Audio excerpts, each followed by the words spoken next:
Well, good morning, everyone. Thank you very much for joining us today. My name is Andre Harpe, and I'm the Chair of Grain Growers of Canada, and we represent 65,000 grain farmers from across the country. I'm also a grain farmer from the Peace Country in northern Alberta, and with me today is our first Vice Chair, William van Tassel, who is a grain farmer from Quebec.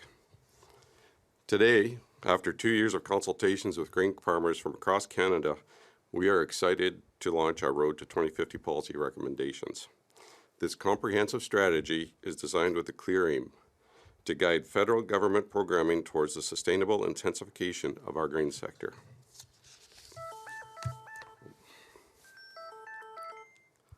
The initiative was born out of necessity, the necessity to ensure Canada's food supply, the necessity to combat the advancing threats of climate change, and the necessity to ensure the enduring prosperity of Canadian grain farming.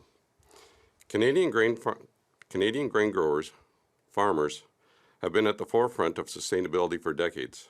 Our commitment to innovative practices has not only enabled us to maintain, but in many instances reduce our carbon footprint even as we strive to meet increased domestic and global demand. Our efforts are driven by the principle that sustainability and economic viability are two sides of the same coin. Our farmers are not just the backbone of rural economies, they are the frontline stewards of our land. Their efforts in sustainable farming practices are a testament to their commitment to a healthier planet and a secure food future. That's why the Road to 2050 was initiated. It is the pathway for government and the sector to partner, to not just navigate these challenges, but to thrive amidst them and continue our sustainable path forward. I'll now hand it over to GGC First Vice Chair, William van Tassel. Thank you. Merci, André. En m'appuyant sur les remarques d'André, j'aimerais approfondir un peu plus les recommandations politiques que nous lançons aujourd'hui. Notre cadre politique repose sur 3 thèmes clés. Positionner le Canada en tant que chef mondial en matière d'investissement et d'innovation dans l'agriculture.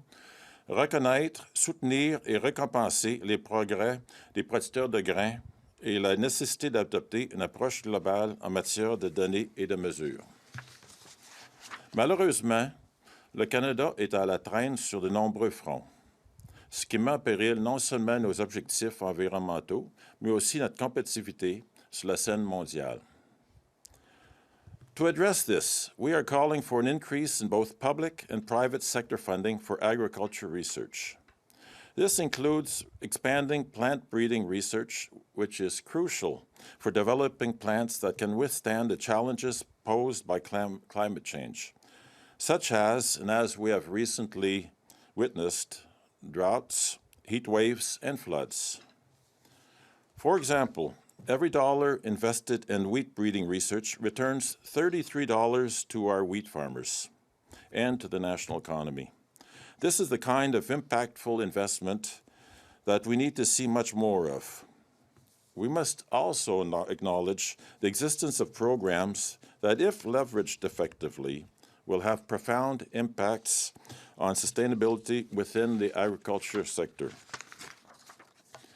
The On-Farm Climate Action Fund, for example, has been embraced by thousands of grain farmers across Canada, underscoring its value and necessity within our community. However, to unlock the full potential of these programs and extend their benefits to more producers, we must broaden eligibility criteria and respond to our farmers' needs by increasing funding. Let me also emphasize the importance of data management. Precise data is indispensable for creating policies that are not only robust, but also grounded in scientific evidence. We are calling on the government to establish a working group dedicated to farm data. Doing so will help guide how to securely gather, utilize, manage, and protect farm data in a manner that not only respects individual privacy, but also contributes to the creation of well-informed and sound policies. Finally, the success of these initiatives require more than just the efforts of our farmers, but the partnership of our government. We stand before you, representing the collective voice of 65,000 cereal, oilseed, and pulse producers across Canada. Today, our message is clear. Canadian grain farmers are ready to partner with government to both reduce emissions and boost production, answering the rising domestic and international demand for Canadian grain. By working together, we can grow Canada's economy while also addressing climate change. To learn more, please visit our website to read through all our Road to 2050 policy recommendations. Thank you again for joining us, and we would be happy to take your questions. Thank you. Merci.